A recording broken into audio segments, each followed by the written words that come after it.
Duraikannan sir, நிறைவா ஒரு கேள்வி என்னன்னா, இந்த நடிகர் விஜயின் அந்த உரை பேச்சுக்கள் வந்து ஒரு சினிமாத்தனமாக இருக்கிறதா, அல்லது அது நேரடியாக மக்களோடு அது தொடர்பு கொண்டு அவர்களை உற்சாகப்படுத்தும் வகையிலோ ஊக்கப்படுத்தும் வகையிலோ இருக்கிறதா என்ற ஒரு கேள்வி. ஏனென்றால் அவர் பல பஞ்ச் டயலாக்ஸை வந்து ஒவ்வொரு மேடையிலும், அது விக்கிரவாண்டி மேடையாக இருந்தாலும் சரி, அது நூல் வெளியீட்டு விழாவாக இருந்தாலும் சரி, அது பரந்தூர் அந்த மக்களுக்கான ஒரு போராட்டத்தில் முதல் போராட்டத்தில் கலந்து கொண்ட போதும் சரி, அதற்கு முன்னும் பின்னும் அது அவர் திருக்குறள் மற்றும் ஆங்கில கவிதைகள் இன்று கூட வந்து அவர் கூறிய அந்த வில்லியம் பிளேக் கூறியதாக men may come men may go but I go on forever என்று அவர் கூறி, அது லார்ட் டென்னிசன் எழுதிய ஒரு கவிதையை இவர் மற்றொரு கவிஞர் எழுதியதாக அவர் கூறியது உள்ளிட்ட அந்த பேச்சின் அந்த ஆற்றொழுக்கு என்பது வந்து நீங்கள் திராவிட இயக்க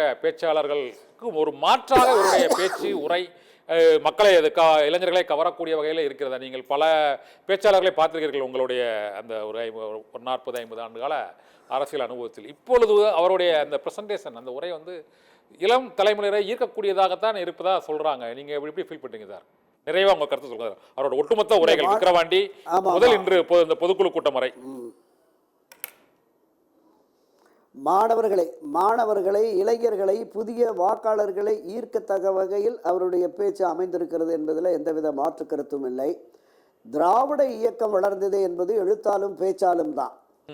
எனவே அந்த பாணியை கிட்டத்தட்ட 60-70 ஆண்டுகளுக்கு பிறகு அதே ஒரு பாணியை கையில் எடுத்து வருகிறார் என்றால் இன்றைய இளம் தலைமுறையினர் அது ஒரு பெரிய அளவில் ரசிக்க மாட்டாங்க அப்படின்னு தான். நீங்கள் இதை விடவும் மிகப்பெரிய பேச்சாற்றல், சிந்தனை ஆற்றல், எழுத்தாற்றல் கொண்ட வைகோனுடைய நிலைமை என்னன்னு பாருங்களேன். திராவிட முன்னேற்ற கழகத்திலிருந்து 93 அவர் வெளியில் வந்து மிகப்பெரிய அளவில் மரியாதைக்குரிய ஐயா நம்ம சிபிஎம்முடைய தலைவர் சங்கரையா தான் சொன்னார், திராவிட முன்னேற்ற கழகம் செங்குத்தாக பிளந்து விட்டது, திமுகவை வீழ்த்தி ஆட்சி அதிகாரத்திற்கு மதிமுக வருவதற்கு கூடுதல் காலம் ஆகாது அப்படின்லாம் பேசினாரு. அந்த அளவுக்கு மிகச்சிறந்த மணிக்கணக்கில் பேசுவார், விடிய விடிய பேசுவார் வைகோ.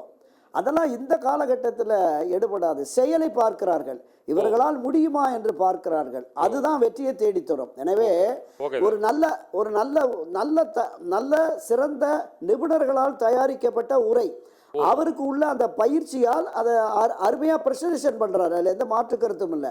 அவருமே திரைத்துறையில் இருக்கிறவர்களுக்கும் அரசியல் புரிதல் என்பது இருக்கும்.